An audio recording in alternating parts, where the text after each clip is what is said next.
1편 정막의 무게. 등장인물. 나 70대 후반 혹은 그 이상으로 보이는 노인. 어느 늦은 오후 해가 기울기 시작하는 시간. 소도시 항구 외곽의 오래된 집. 볕이 잘 들지 않는 방. 방 안은 전체적으로 어둡고 먼지가 희미하게 내려앉아 있다. 한쪽 벽면은 아주 오래된 책 몇 권이 있으나 책들은 오랫동안 손을 타지 않은 듯 가지런하지만 먼지가 뽀얗다. 창가에 낡은 안락의자 하나, 그 옆에 작은 탁자가 있다. 탁자 위에는 닫힌 책 몇 권과 돋보기 안경이 놓여 있다. 방구석에는 이불과 요가 개켜져 있고 그 외의 세간은 거의 없다. 스마트폰은 물론 텔레비전이나 라디오조차 보이지 않는다. 나는 안락의자에 깊숙이 파묻혀 앉아 있다. 미동도 없이 창밖을 보고 있다. 창밖으로는 해가 지고 있지만 노인은 불을 켤 생각이 없어 보인다. 방 안은 점점 더 어두워진다. 한참의 침묵. 나는 여기 온 지 올해로 딱 10년이 된다. 가끔은 내가 왜 여길 택했는지, 또 왜 아직도 여기에 남아있는지 스스로도 어쩌다 말문이 막힐 때가 있다. 사람들이 들으면 늘 하는 말이 있다. 혼자 산다고? 75세? 그것도 저런 작은 항구 도시에서? 적적해서 어떡하나, 외롭지 않나? 외롭냐고? 외롭단 게 뭔지 나는 아직도 잘 모르겠다. 그 감정이 내 인생에서 그렇게 중요했나? 돌아보면 별로. 허허. 매일 아침이면 나는 이 자전거를 탄다. 삐걱거리고 페달도 헛돌지만 이게 내 유일한 발이다. 하루라도 안 타면 다리가 굳어버릴 것 같아서 억지로라도 끌고 나온다. 항구까지는 언덕 하나 내려가면 된다. 내려가는 건 쉬워. 올라오는 게 문제지. 그래도 바다를 보는 게 좋다. 좋다는 말. 내 입에서 나오는 것도 참 오랜만이군. 어부들은 늘 분주하다. 잠을 잔 건지 아니면 밤새 깨어 있었던 건지 모를 얼굴로 그물을 들어 올리고 얼음과 고기 비린내 속에서 또 하루를 시작한다. 나는 그 틈에 서서 그저 바라본다. 그들이 나를 어떻게 생각하는지 굳이 알고 싶지 않다. 나는 늘 그렇듯 고개만 까딱한다. 그게 인사다. 사람과 가까워지면 나한텐 별로 좋을 게 없었다. 언제나 그랬다. 이 바다는 내가 고른 마지막 장소라는 생각이 든다. 도망 온 것도 아니고 그렇다고 특별히 무언가를 찾으러 온 것도 아니다. 그저 살아온 지난 65년 동안 나한테 박혀있던 수많은 역할들. 가장이라는 이름, 직장인, 누군가의 형, 후배, 직원, 선배. 쉼없이 붙었다 떨어진 그 모든 가면들이 너무 지겨워졌을 뿐이다. 그래서 내려놨다. 몽땅 내려놨다. 집마당, 담배 불 붙이는 소리. 내 일상의 절반은 여기 이 마당에 서서 보내는 것 같다. 저 아래 보이는 작은 도심, 마트, 시장, 병원, 관청. 사람들은 바쁘게 다닌다. 누군가를 만나고 어디론가 가고 살아야 한다고 아우성치는 그 모습들. 근데 나는 그걸 내려다보면서도 아무 생각이 들지 않는다. 사람들이 그걸 두고 무기력이라고 하겠지. 아니면 우울이라고 할 수도 있겠지. 그런데 말이야. 나는 그 어느 쪽도 아니다. 그저 오래 살아보니까 살아가는데 필요 없는 감정들이 조금씩 사라졌을 뿐이다. 내가 왜 TV도 라디오도 안 켜는지 궁금해할 거다. 나는 내가 선택한 이 고요함을 망치고 싶지 않다. 아무 소리도 없는 공간. 그 속에서야 비로소 나라는 사람의 모양이 또렷해진다. 그리고 무엇보다 세상은 너무 말을 많이 한다. 사람들도 뉴스도 심지어 음악조차도. 나는 그 모든 것들이 불편하다. 천천히 고개를 돌려 옆에 탁자를 본다. 손을 뻗어 책 한 권을 만지작거린다. 표지의 먼지를 손등으로 쓱 닦아낸다. 책을 열어보려다 말고 탁자 위에 돋보기 안경으로 손을 옮긴다. 내 친구는 오래된 책 몇 권뿐이다. 읽는 것도 쉽지 않다. 돋보기를 꺼냈다 쓰면 눈이 피곤해서 오래 못 보고, 그렇다고 새 책을 사자니 그럴 이유도 필요도 없다. 근데 이상하지. 책을 읽지 않는데 그래도 내 옆에 있어야 하는 건 이상하게 위안이 된다. 아마도 책은 나처럼 늙어가도 아무 말 없이 그냥 있는 존재라서 편한 걸지도 모르겠다. 돋보기 안경을 집어들어 눈앞에 대본다. 이내 번거롭다는 듯, 귀찮다는 듯 안경을 탁 소리나게 내려놓는다. 낮고 갈라진 목소리. 혼잣말이다. 또 이걸 써야 하는군. 한숨. 눈이라는 게 참 간사하지. 제멋대로 어두워지고는 이제 와서 이런 돋보기에 도움 없이는 아무것도 비춰주질 않으니 다시 책을 본다. 저 안에 뭐가 들었더라. 표지를 더듬는다. 무슨 대단한 이야기였던 것 같은데. 사랑? 혁명? 아니면 뭐 그런 것들. 피식 웃는다. 지금에 와서 그게 다 무슨 소용인가. 돋보기까지 찾아 쓰고 이 늙은 눈을 혹사시키면서까지 알아내야 할 진실이라는 게 아직도 남아있나? 손을 거두고 다시 의자에 깊이 기댄다. 번거로워. 그저 번거로울 뿐이야. 읽지 못하면 어떤가. 저 안에 글자가 빼곡하든 백지이든 지금의 나에겐 그저 먼지 쌓인 종이 뭉칠 뿐. 일주일에 두세 번은 시장에 간다. 부식 좀 사고 고등어 한 마리 사면 거의 일주일을 버틴다. 살림이란 게 부질없다.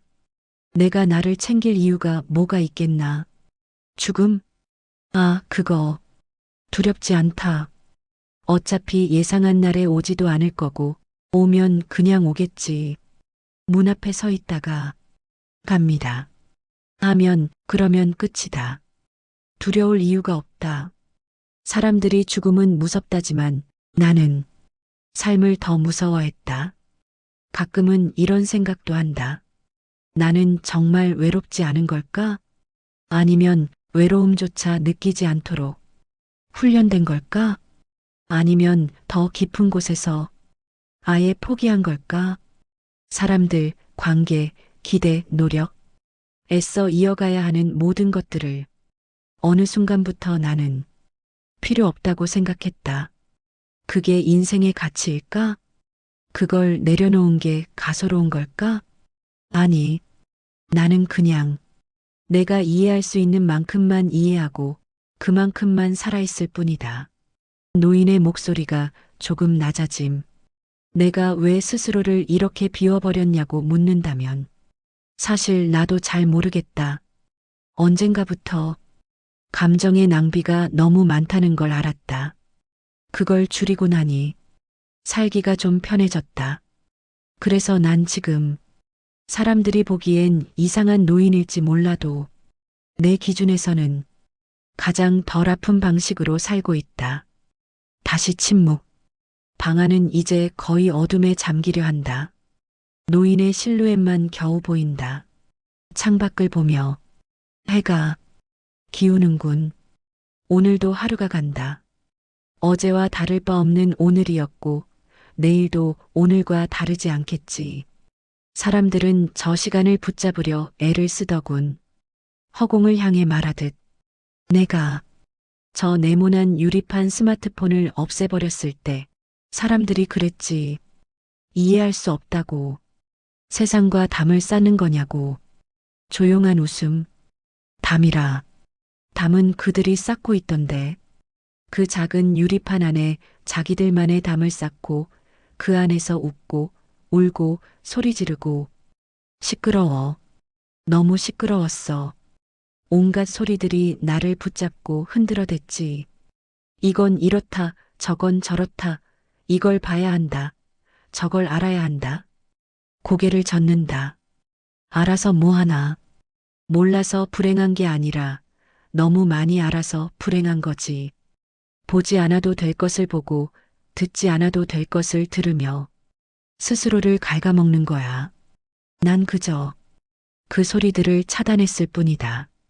10년 전 이곳으로 이주해 올 때, 그래, 그 트럭 위에서 스마트폰 그걸 버렸지.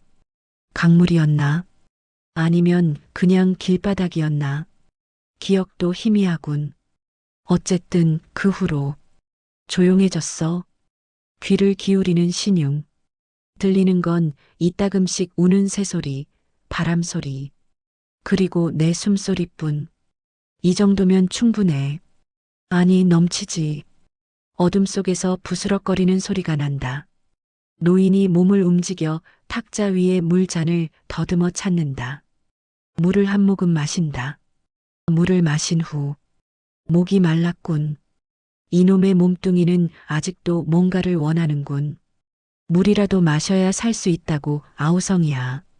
배에서 꼬르륵 소리가 희미하게 들린다. 노인은 자신의 배를 무심히 내려다본다. 그래, 배도 고플 시간인가. 하지만 잠시 생각, 뭘 먹고 싶다는 생각이 들질 않아. 예전엔 그렇지 않았지. 기름진 고기, 달콤한 과일, 뜨끈한 국물. 그 맛을 잊지 못해 혀가 춤을 추고 위장이 요동을 쳤는데 쓴웃음, 식탐이라. 그것도 다 살아있다는 증거였지. 욕망이 있다는 증거. 근데 이젠 모르겠어. 배가 고프니 뭔가를 넣어야 한다는 사실만 남았지. 뭔가를 먹고 싶다는 욕망은 사라졌어. 그저 이 껍데기를 유지하기 위한 연료를 넣는 행위. 그 이상도 그 이하도 아니야. 어제 먹다 남은 식은 밥에 물을 말아 넘겨도 그뿐. 진수성찬을 차려준다 한들 내 혀가 그걸 기억이나 할까? 귀찮아. 그것도 번거로운 일이야. 씹고 삼키고 또 그걸 내보내고. 창밖은 완전히 어두워졌다. 방 안은 실루엣조차 분간하기 어렵다. 오직 노인의 목소리만 공간을 채운다. 사람들은 죽는 걸 두려워하더군. 나도 그랬지. 젊었을 땐. 아니, 불과 몇 년 전까지만 해도 눈을 감으면 다시는 뜨지 못할 거라는 공포. 내가 이룬 모든 것, 내가 사랑한 모든 것과 헤어져야 한다는 절망. 잠시 멈춤. 근데 지금은 허공을 응시한다. 두렵지 않다면 거짓말일까? 아니, 정말 별 생각이 없어. 죽음이라는 게 그냥 이 번거로움의 끝이라고 생각하면 오히려 편안해지는 것 같기도 하고 스스로의 말에 놀란 듯 편안하다고 고개를 젓는다. 아니, 그것도 아니야. 그냥 무감각해진 거겠지. 모든 것이 무의미해지니 죽음조차도 무의미해진 거야. 사는 게 별거 아니듯 죽는 것도 별거 아닌 거지. 노령으로 찾아오는 어쩔 수 없는 소멸. 그걸 왜 두려워하나? 해가 지고 밤이 오는 것처럼 당연한 건데 오히려 그걸 두려워하며 발버둥 치는 게 더 가소롭지. 노인은 천천히 자리에서 일어선다. 뼈마디가 부딪히는 소리가 들리는 듯하다. 더듬더듬 방구석으로 가 이불을 편다. 친구, 가족. 이불을 펴는 손길이 잠시 멈춘다. 다 부질없어. 있을 땐 짐이고 없을 땐 허전하고 결국엔 다 혼자 가는 길인데 그 인연의 끈이라는 게 뭐라고. 그걸 붙잡고 울고불고 매달리는지. 나는 그저 그 끈들을 미리 놓았을 뿐이다. 나를 귀찮게 하는 것들로부터 나를 지켰을 뿐이야. 그게 잘못인가? 이기적이라고? 다시 피식 웃는다. 그래, 이기적이지. 인간은 원래 이기적인 동물이야.